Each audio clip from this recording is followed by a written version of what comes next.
ma'am खुरमजरी पुरब वीडियोना national recruitment agency agency से हंदक cabinet अयाब पीख्रब agency अदा एजेंसी से लॉकडाउन से मरम लाप्राने मी खन हंगनबू यावे है लॉकडाउन से अखोगी स्कूल कॉलेज मैम शटडाउन तौर कादना लेकिबजे लाप्राने हंगनब यावे नत्तेब पोसे हंदक बजेट को 2021 की budget finance minister Nirmala Sitharaman माना बजेट की स्पीच पुखलखिब एजेंसी ने कनोजे नेशनल रिक्रूटमेंट एजेंसी से हेक येंब कांदा मासे कईनो का मैम चममनेको मरमदी हंदक की कनोसीद एजुकेशन की पोरब अवोन मैम पोरख्रे अखोगी RRB कायनागा ओंखत्खिब यामना पोर हंदक की नेशनल एजुकेशन पॉलिसी यामना सेमख्रे नेशनल रिक्रूटमेंट एजेंसी से माजे माय मथौजे कॉमन प्रिलिमिनरी एग्जाम तौनबनेब हाबदी हौजिक मैम एक्सपीरियंस खंगबिरमगनी एक्सपीरियंस SSC थागनी अखोगी कनोगी RRB थागनी अदे खरा IPPS थारकनी को तोंगान तोंगान मखन मखन की एग्जाम ने एक्सपीरियंस थादुइसे अदुन एक्सपीरियंस यामद्रबदे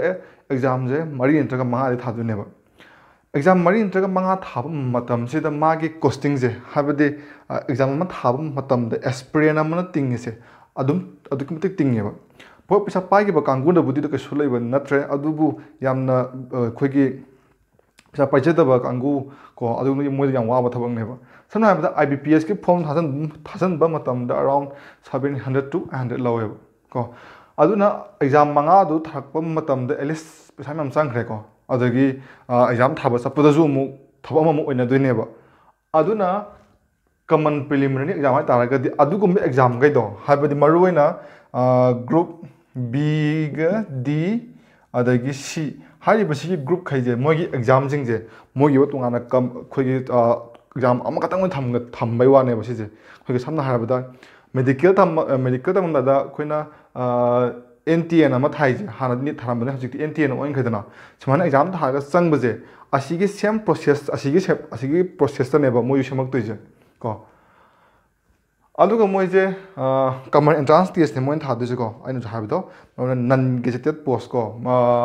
सिदा मीना मखन हंगनारेबा UPSC रोम की दिन हंगेबा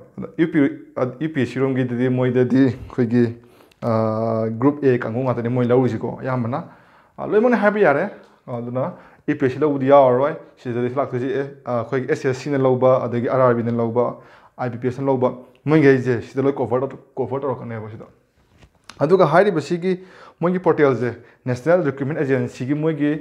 साइट से 24/7 अदुम ऑनलाइन तुम लेगनेबा कैगुम्बा एक्सपीरियंस नमना खंगनिंग लेरगसु एनी टाइम तुम कॉल तौर खंगबा यानेबा सिन हाबदेको याम फै अदगी कनोसे सिदा अमा खंगदुसे मैमने फरे कॉमन एंट्रांस टेस्ट अमा तौरेबा को कॉमन एंट्रांस टेस्ट अमा तौरे अतारगदी हेता थबक हेता चंगबा याराब्रा हंतागदी याद्रिबा को हाबदी से कॉमन एंट्रांस टेस्ट अमा तौरेबा सि टेस्ट तौबसिदा मोइ स्कोरिंग खदि लेंगिदना स्कोरिंग दा हारागे को ग्यान तानाबा खरा मना 50 फंगे खरा मना 60 फंगे खरा मना 70 फंगलाजे को आदा सिलेरबनी को साइगी मिदुना फंगिबा स्कोर दो सिगी स्कोर सिनेबा लेजरानेबा सिदा हारानेबा SSB की को अदे SSC की हारानेबा CGL की हाराजिने कोई कंबाइन के जो लेबे हाराजिने 80 फंगबदो लाओ हारानेबा सी अदुम फॉलो तबिको 80 फंगबा मीजिंगदो लोइमक लानेबा अदे कमुकदरनी मोइसिदा टायर 2 टायर 3 की मोइ एग्जाम दो अदुदिम थागनेबा फॉलो तौबो तौदे तौइको अमहलक सिगु की सर्विस खैजे group B group D group C की सिगी सर्विस सिंगी ओइना कॉमन रिक्रूटमेंट टेस्ट अमा तौबे वानेबा कॉमन एंट्रांस टेस्ट अमा तौबे वानेबा को हाइरिबा सिगी टेस्ट से पास तौरबा मतुंगदने मोइगी पास तौरबा मतुंगदा ngसाइगी मोइगी फंगिबा मार्क्स तो अदुदुगी मतुंगिनने ꯉꯁꯥꯏꯒꯤ ꯄꯥꯔꯇꯤꯀꯨꯂꯔ ꯔꯤꯀ꯭ꯔꯨꯠꯃꯦꯟ ꯑꯦꯖꯦꯟꯁꯤꯁꯤꯡꯁꯦ ꯑꯩꯈꯣꯏꯒꯤ ꯕꯦꯡꯀꯤꯡꯒꯤꯗ ꯍꯥꯏꯔꯒꯅ IBPS ꯂꯩꯔꯤꯁꯦ ꯃꯈꯣꯏꯅ ꯑꯗꯨꯝ ꯃꯣꯏꯒꯤ ꯏꯟꯇꯔꯚ꯭ꯌꯨꯅꯤ ꯈꯪꯗꯦ ꯑꯃꯅꯤ ꯈꯪꯗꯦ ꯃꯣꯏꯒꯤ ꯃꯈꯥ ꯇꯥꯕ ꯑꯦꯛꯖꯥꯝꯁꯤꯡꯁꯦ ꯔꯤꯇꯟ ꯅꯠꯇꯕꯁꯤꯡꯁꯦ ꯁꯤꯗꯤ ꯃꯣꯏ ꯑꯗꯨꯝ ꯂꯧꯊꯒꯅꯦꯕ ꯁꯝꯅ ꯍꯥꯏꯔꯕꯗ ꯑꯩꯁꯦ ꯕꯦꯡꯀꯤꯡꯒꯤꯁꯤꯅ ꯁꯤꯗ ꯈꯜꯂꯤꯕ ꯃꯤ ꯈꯨꯗꯤꯡꯃꯛꯁꯦ ꯕꯦꯡꯀꯤꯡ ꯂꯣꯏꯅꯃꯛ ꯌꯥꯎ ꯍꯥꯏꯗꯤ ꯌꯥꯗ꯭ꯔꯤꯕ ꯀꯣ ꯕꯦꯡꯀꯤꯡ ꯑꯃ ꯍꯥꯏꯔꯛꯑꯅꯦꯕ ꯑꯩꯈꯣꯏꯒꯤꯗꯤ 70 ꯐꯪꯕꯗꯣ ꯂꯥꯛꯑꯣ ꯍꯥꯏꯔꯅꯦꯕ 70 ꯐꯪꯕ ꯃꯤꯁꯤꯡꯁꯦ ꯕꯦꯡꯀꯤꯡꯒꯤꯗꯣ ꯑꯗꯨꯗꯅꯦ ꯃꯣꯏꯁꯦ ꯏꯟꯇꯔꯚ꯭ꯌꯨꯅꯤ ꯈꯪꯗꯦ ꯀꯩꯗꯧꯅꯤ ꯈꯪꯗꯦ ꯃꯣꯏꯒꯤ ꯑꯣꯏꯕ ꯇꯣꯉꯥꯟꯕ ꯃꯣꯏꯒꯤ ꯇꯥꯌꯔꯗꯨ ꯃꯣꯏꯒꯤ ꯂꯦꯚꯦꯜꯗꯨꯒꯤ ꯃꯣꯏꯒꯤ ꯂꯩꯖꯔꯤꯕꯗꯣ ꯑꯗꯨꯗꯤ ꯃꯣꯏ ꯊꯥꯒꯅꯦꯕ ꯀꯣ ꯍꯥꯏꯕꯗꯤ ꯔꯤꯇꯟ ꯈꯜꯂ ꯃꯇꯨꯡꯗ ꯏꯟꯇꯔꯚ꯭ꯌꯨ ꯆꯠꯅꯩꯗꯅ ꯑꯗꯨꯒꯤ ꯁ꯭ꯇꯥꯏꯜꯗꯨꯅꯦ ꯃꯣꯏꯅ ꯇꯧꯔꯛꯇꯣꯏꯁꯦ ꯑꯗꯨꯒ ꯑꯣꯡꯂꯤ ꯀꯃꯟ ꯔꯤꯇꯟ ꯇꯦꯁ ꯑꯃꯇꯪꯗꯤ ꯂꯩꯕꯒꯤ ꯋꯥꯅꯦꯕ ꯁꯤꯗ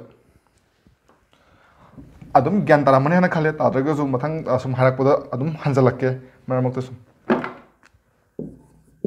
ꯑꯗꯒꯤ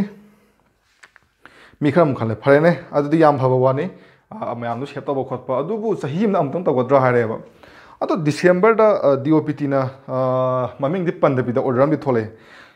DOPTꯅ ꯊꯣꯛꯄ ꯀꯥꯟꯗꯗꯤ ꯆꯍꯤ ꯑꯃꯗ 3ꯔꯛ ꯇꯧꯒꯅꯤ ꯍꯥꯏꯅ ꯑꯣꯔꯗꯔ ꯊꯣꯛꯂꯛꯑꯦꯕ ꯑꯗꯨꯕꯨ ꯅꯍꯥꯟꯒꯤ ꯀꯦꯕꯤꯅꯦꯠꯅ ꯑꯌꯥꯕ ꯄꯤꯈꯤꯕꯒꯤ ꯗ꯭ꯔꯥꯐꯁꯤꯗꯗꯤ ꯆꯍꯤ ꯑꯃꯗ 2ꯔꯛ ꯇꯧꯒꯅꯤꯅ ꯍꯥꯏꯔꯝꯃꯦꯕ ꯀꯣ ꯆꯍꯤ ꯑꯃꯗ 2ꯔꯛ ꯇꯧꯒꯅꯤ ꯑꯗꯨꯒ ꯁꯤꯗ ꯑꯃꯨꯛ ꯍꯪꯉꯦ ꯐꯔꯦ ꯀꯃꯟ ꯇꯦꯁ ꯑꯃ ꯇꯧꯔꯅꯤ ꯑꯗꯨꯒ ꯀ꯭ꯋꯥꯂꯤꯐꯤꯀꯦꯁꯟ ꯑꯃꯃꯨꯛ ꯂꯥꯛꯑꯅꯦꯕ ꯀꯣ ꯑꯗ ꯁꯤꯗ ꯑꯃꯨꯛ ꯂꯥꯛꯇꯣꯏꯁꯦ ꯀꯃꯟ ꯇꯦꯁ ꯇꯧꯕꯁꯦ ꯁꯤꯗꯁꯨ ꯉꯁꯥꯏ ꯀꯣꯏꯁꯟ ꯂꯦꯚꯦꯜ ꯈꯥꯏꯗꯣꯔꯛꯀꯅꯦꯕ 10ꯒꯤ 12ꯒꯤ ꯒ꯭ꯔꯦꯖꯨꯋꯦꯠꯀꯤ ꯁꯨꯃꯥꯏꯅꯅꯦ ꯂꯦꯚꯦꯜ 3 ꯊꯣꯛꯅ ꯈꯥꯏꯗꯣꯛꯑꯒꯅꯦ ꯃꯣꯏꯒꯤ ꯀꯩꯅꯣꯁꯦ ꯑꯦꯛꯖꯥꯝꯁꯦ ꯀꯟꯗꯛ ꯇꯧꯔꯛꯀꯅꯦꯕ ꯒ꯭ꯌꯥꯟ ꯇꯥꯏꯀꯣ ꯑꯗꯨꯅ ꯊꯕꯛ ꯆꯪꯕ ꯃꯇꯝꯗꯁꯨ ꯍꯥꯏꯔꯤꯕ ꯁꯤ ꯂꯥꯛꯑꯣ ꯑꯗꯨꯝ ꯃꯁꯥꯅ ꯍꯥꯏꯖꯔꯛꯑꯅꯤꯗꯅ ꯑꯗꯒꯤ ꯌꯥꯝꯅ ꯁꯤꯒꯤ ꯀꯩꯅꯣꯁꯦ ꯌꯥꯝ ꯅꯨꯡꯉꯥꯏꯕ ꯍꯥꯏꯔꯒꯗꯤ ꯏꯟꯗꯤꯌꯥꯒꯤ 12 ꯃꯦꯖꯔ ꯂꯦꯡꯒ꯭ꯋꯦꯖꯇ ꯇꯧꯔꯛꯅꯦꯕ ꯑꯦꯛꯖꯥꯝꯁꯦ ꯀꯣ ꯍꯥꯟꯅꯗꯤ ꯑꯦꯛꯖꯥꯝ ꯊꯥꯕ ꯃꯇꯝꯗ ꯑꯣꯡꯂꯤ ꯂꯦꯡꯒ꯭ꯋꯦꯖ 2 ꯈꯛꯇꯅꯤꯀꯣ ꯏꯪꯂꯤꯁ ꯑꯃꯁꯨꯡ ꯍꯤꯟꯗꯤ ꯍꯧꯖꯤꯛꯇꯤ ꯀꯩꯗꯧꯔꯦ 12 ꯃꯦꯖꯔ ꯂꯦꯡꯒ꯭ꯋꯦꯖꯇ ꯇꯧꯔꯛꯑꯅꯦꯕ ꯁꯤꯅ ꯇꯥꯛꯄꯗꯤ ꯑꯩꯈꯣꯏꯅ ꯐꯣꯔꯝ ꯃꯦꯟꯁꯤꯟꯕ ꯃꯇꯝꯗ ꯑꯩꯈꯣꯏꯅ ꯊꯥꯅꯤꯡꯉꯤꯕ ꯑꯦꯛꯖꯥꯝꯗꯣ ꯑꯗ ꯀꯔꯝꯕ ꯂꯦꯡꯒ꯭ꯋꯦꯖꯇ ꯈꯟꯒꯅꯤ ꯍꯥꯏꯕꯗꯣ ꯑꯗꯨꯝ ꯑꯩꯈꯣꯏ ꯍꯥꯟꯅ ꯍꯥꯏꯔꯅꯦꯕ ꯑꯗꯨꯗꯤ ꯑꯩꯈꯣꯏꯗꯁꯨ ꯆꯥꯟꯁ ꯑꯃꯗꯤ ꯐꯪꯉꯤꯗꯅ ꯑꯩꯈꯣꯏꯒꯤ ꯃꯅꯤꯄꯨꯔꯗ ꯊꯥꯔꯒꯗꯤ ꯄꯥꯕꯗꯣ ꯑꯥꯔꯊꯃꯛꯇ ꯍꯟꯕꯗꯁꯨ ꯈꯔ ꯈꯪꯉꯤꯗꯅ ꯑꯗꯨꯝ ꯂꯩꯒꯦ ꯑꯗꯒꯤ ꯍꯥꯏꯔꯤꯕ ꯁꯤꯒꯤ ꯑꯦꯛꯖꯥꯝꯁꯦ ꯀꯝꯄ꯭ꯂꯤꯠꯂꯤ ꯑꯣꯟꯂꯥꯏꯟ ꯑꯦꯛꯖꯥꯝꯅꯤꯀꯣ ꯁꯦ ꯑꯣꯟꯂꯥꯏꯟꯅꯤ ꯑꯣꯐꯂꯥꯏꯟ ꯅꯠꯇꯦ ꯁꯤꯗ ꯑꯗꯨꯒ ꯍꯥꯏꯔꯤꯕ ꯁꯤꯒꯤ ꯀꯩꯅꯣꯁꯦ ꯀꯦꯟꯗꯤꯗꯦꯠ ꯁꯤꯒꯤ ꯄꯥꯁ ꯇꯧꯔꯕ ꯑꯩꯒꯤ ꯁ꯭ꯀꯣꯔꯤꯡꯁꯦ ꯁꯄꯣꯁ ꯑꯍꯥꯟꯕ ꯑꯃ ꯊꯥꯔꯦꯕ ꯀꯦꯠ ꯑꯍꯥꯟꯕ ꯑꯃ ꯊꯥꯔꯦ ꯑꯗꯨꯗꯨꯒ ꯑꯩꯒꯤ ꯃꯥꯔꯛ ꯈꯔ ꯁꯣꯂꯤꯁꯇꯣ ꯆꯪꯈ꯭ꯔꯅꯤꯗꯅꯀꯣ ꯑꯩꯒꯤ ꯁꯤꯒꯤ ꯃꯥꯔꯛꯁ ꯑꯩꯒꯤ ꯁ꯭ꯀꯣꯔꯤꯡꯁꯦ ꯆꯍꯤ 3 ꯚꯦꯂꯤꯠ ꯑꯣꯏꯒꯅꯦꯕ ꯍꯥꯏꯕꯗꯤ ꯑꯩꯅ ꯍꯟꯗꯛ ꯊꯥꯈꯤꯕ ꯃꯥꯔꯛ ꯁꯄꯣꯁ ꯑꯩ 50 ꯐꯪꯉꯦꯅ ꯈꯜꯂꯁꯦꯕꯀꯣ ꯑꯩꯒꯤ 50 ꯐꯪꯉꯤꯕ ꯃꯥꯔꯛꯁꯦ ꯆꯍꯤ 3 ꯆꯠꯀꯅꯦꯕ ꯑꯗꯨꯅ ꯇꯥꯛꯄꯗꯤ ꯑꯩꯒꯤ ꯍꯟꯗꯛꯀꯤ ꯐꯪꯉꯤꯕ ꯁ꯭ꯀꯣꯔꯤꯡꯁꯤꯅ ꯑꯩ ꯆꯍꯤ 3ꯗꯤ ꯊꯕꯛ ꯑꯦꯄ꯭ꯂꯥꯏ ꯇꯧꯕ ꯌꯥꯒꯅꯦꯕ ꯀꯣ ꯑꯗꯨꯒ ꯁꯤꯗ ꯑꯃ ꯍꯪꯉꯦꯕ ꯑꯩ ꯑꯍꯥꯟꯕ ꯊꯥꯔꯦ 50ꯗꯪ ꯐꯪꯉꯦꯕ 50 ꯐꯪꯕꯁꯦ ꯊꯕꯛ ꯑꯝꯇ ꯂꯥꯛꯇ꯭ꯔꯦꯕ ꯑꯩꯅ ꯍꯦꯟꯅ ꯐꯪꯅꯤꯡꯉꯦꯕ ꯀꯣ ꯑꯗꯨ ꯑꯣꯏꯔꯒꯗꯤ ꯊꯕꯛ ꯃꯊꯪ ꯑꯃꯨꯛ ꯊꯥ ꯌꯥꯔꯣꯏ ꯌꯦꯁ ꯌꯥꯏꯑꯕ ꯃꯔꯝꯗꯤ ꯆꯍꯤ ꯈꯨꯗꯤꯡꯒꯤ ꯍꯥꯏꯔꯤꯕꯁꯤꯒꯤ ꯀꯦꯠꯁꯦ ꯑꯅꯤꯔꯛ ꯂꯧꯒꯅꯤ ꯍꯥꯏꯕꯅꯦꯕ ꯑꯗꯨꯅ ꯑꯍꯥꯟꯕꯒꯤꯁꯤꯗ ꯑꯍꯥꯟꯕ ꯊꯥꯕꯁꯦ ꯑꯩ 50 ꯈꯤꯇꯪ ꯐꯪꯉꯦ ꯌꯥꯝꯗ꯭ꯔꯦ ꯈꯜꯂꯦ ꯃꯊꯪꯗ ꯑꯃꯨꯛ ꯃꯥꯔꯛ ꯐꯨꯒꯠꯄ ꯌꯥꯏꯑꯕ ꯐꯨꯒꯠꯂꯒ ꯁꯤꯗ 60 ꯐꯪꯉꯦ ꯈꯜꯂꯁꯦꯕ ꯑꯗꯨ ꯇꯥꯔꯒꯗꯤ 60 ꯃꯥꯔꯛꯁꯦ ꯑꯗꯨꯝ ꯂꯧꯔꯅꯦꯕ ꯀꯣ ꯑꯗꯩ ꯀꯩꯒꯨꯝꯕ 40 ꯐꯪꯉꯦ ꯈꯜꯂꯁꯦꯕ ꯂꯥꯏꯕꯛ ꯊꯤꯗꯅꯀꯣ ꯑꯗꯨꯗꯤ 40ꯁꯦ ꯂꯧꯒꯗ꯭ꯔꯕ ꯁꯤꯗꯗꯤ ꯂꯧꯔꯔꯣꯏꯕ ꯑꯣꯡꯂꯤ ꯑꯌꯥꯝꯕꯗꯣ ꯑꯗꯨ ꯑꯗꯨꯝ ꯂꯧꯒꯅꯦꯕ ꯆꯥꯟꯁ ꯌꯥꯝ ꯐꯖꯩꯀꯣ ꯁꯤꯁꯦ ꯑꯗ ꯁꯤꯗ ꯈꯔ ꯑꯃꯅ ꯍꯪꯅꯩꯌꯦ ꯍꯥꯏꯕꯗꯤ ꯁꯤꯒꯤ ꯑꯦꯇꯦꯝꯁꯦ ꯀꯌꯥꯔꯛ ꯇꯧꯕ ꯌꯥꯏ ꯍꯥꯏꯕꯗꯤ ꯁꯤ ꯊꯥꯕꯁꯦ ꯀꯌꯥꯔꯛ ꯊꯥꯕ ꯌꯥꯏ ꯑꯩꯅ ꯆꯍꯤ ꯑꯃꯗ 2ꯔꯛ ꯊꯥꯕ ꯍꯥꯏꯗꯅ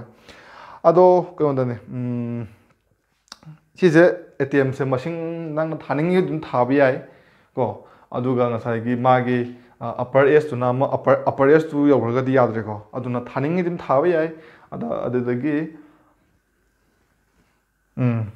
ꯊꯥꯕ ꯌꯥꯏ ꯑꯗꯨꯒ ꯃꯥꯒꯤ ꯑꯦꯖꯀꯨꯝꯕ ꯔꯤꯂꯦꯛꯁ ꯇꯧꯕꯁꯦ ꯑꯩꯈꯣꯏꯒꯤ ST SC OBCꯒꯤ ꯃꯥꯒꯤ ꯃꯇꯝꯗꯨꯗ ꯂꯩꯔꯤꯕ ꯃꯥꯒꯤ ꯀ꯭ꯔꯥꯏꯇꯦꯔꯤꯌꯥ ꯔꯨꯜꯁ ꯃꯌꯥꯝꯗꯣ ꯑꯗꯨ ꯑꯗꯨꯝ ꯐꯣꯂꯣ ꯇꯧꯔꯒ ꯑꯦꯖ ꯑꯗꯨꯝ ꯔꯤꯂꯦꯛꯁ ꯇꯧꯒꯅꯦꯕ ꯑꯗꯨꯒ ꯍꯥꯏꯔꯤꯕ ꯁꯤꯒꯤ NRAꯁꯦ ꯑꯩꯈꯣꯏꯒꯤ NTA ꯅꯦꯁꯅꯦꯜ ꯇꯦꯁꯇꯤꯡ ꯑꯦꯖꯦꯟꯁꯤ ꯀꯣ ꯍꯧꯖꯤꯛ ꯑꯩꯈꯣꯏꯒꯤ IIT ꯑꯗꯒꯤ ꯃꯦꯗꯤꯀꯦꯜꯒꯤ ꯑꯦꯟꯇ꯭ꯔꯥꯟꯁ ꯑꯦꯛꯖꯥꯝ ꯂꯧꯔꯤꯁꯦ ꯆꯍꯤ 2ꯒꯤ ꯃꯃꯥꯡꯗ ꯃꯥꯁꯦ ꯂꯧꯕ ꯍꯧꯈꯤꯕꯅꯦꯕ ꯀꯣ ꯑꯗꯣ ꯍꯥꯏꯔꯤꯕꯒꯤ ꯁꯤꯒꯤ ꯁꯨꯃꯥꯏꯅ ꯑꯩꯈꯣꯏꯒꯤ independent body ama oina work tawgani hariba sigi kano sesu aduga same NTA gi samaina NTA gi samaina sigi criteria da lakane ba ada sije phai khanbra phati khanbra phai ko habadi exam je India da ne khoi gi kano je mi 2.5 crore man exam thai ko aduga vacancy is only 1.25 lakh mutane vacancy lu oirise niti ayoki matungina exam je haide hanan lerami je SSC adagi RRB adagi IBPS moi ahum gi exam je mar mokta loan sanna bu jawre ko haide online atanina exam je loan sanna bu yawsalak tabana te yawsaleba adagi loan sanna yawre form haigre form thajana bu khona bu kyam no waba adugi exam thaba je sidasu hanadi khoigi online thabanina khoigi arap bada leiribe isinau sing haitare makhoidi aduda jaga do phangdrabanina soi anak pa jaga jing sida center sing piduni dana aduna moigi lak thola center su yamna pharak ta bai tare maru ina nupi jing je ko manipur budi khara phare khoigi law and order khara pharamina khoi auto state ga ti yamna chokhat ba jaga jing da din pi che pa yamna ke haini yamna secret order jaga jing do adu yam nungai te ba ko aduna syam phare adu si nungai bam haragana district khuding maktane district khuding makta si exam je thaba ya gane ba ko district headquarter ni khangde amadani khangde every district khuding maktane si gi exam thaba gi khoi gi moi gi official oi legane ba adu di yam nungai ko si jam haraga de ade hanu saigre adagi SSC je hai man dum hena khanga mani experience na ko aina sandona hadraga ju SSC je maze ATS office ne kano da khoi gi DOPT gi makhada ko DOPT gi makhada leiba ATS office ne ma lauri je group B group C group C je makhoi maruina non gazetted ne ba ko ada sida gazette na tabaga sida khena baje gazette hai taraga na India gi official gazette se sida mogi maming jelo hap kone ba maruina khoi IAS IPS IRS IFS makhoi mayam gi maming jing je India gi official gazette se sida hapa thamine ba maruina makhoi gi post ayam bana khoi gi executive level gumba na taga na khoi gi managerial level gumba makhoi ayam ba paikale ba adu moi je public servant hana ju khange ba ko aduga group B da khara hakane ba group B kangu ju gazette singba laine harakani adu ju lai group B da ju mu gazette singba singda ba lai aduna amadam sakhraje RRB je maruina ma je khogi railway yi recruitment bo ne ko railway gi makhada adu IBPS adu myam ju hena khanga ba IBPS di autonomous body ne ma de aduga maruina banking gi je sida ma je lawe thapok lawu je aduga sini asigi ayam bolo ma khangane hana de khale ko aduga kano se covid sina maram mo na ga exam ni postpone tawni tawroi ka na khoi gi yam samam na ba kyam le among phone to yam hang posi jawe adu aina haining je aduguma kemda khanbi gono akhoi gi di pawam to dum paraga leibiro aduga dum exam bu tawre always ready lay ba jin dum phai aduna dum pasan biyo sini aduga mathang kari le kamuk tawsi ga habdu jum adum khanbiro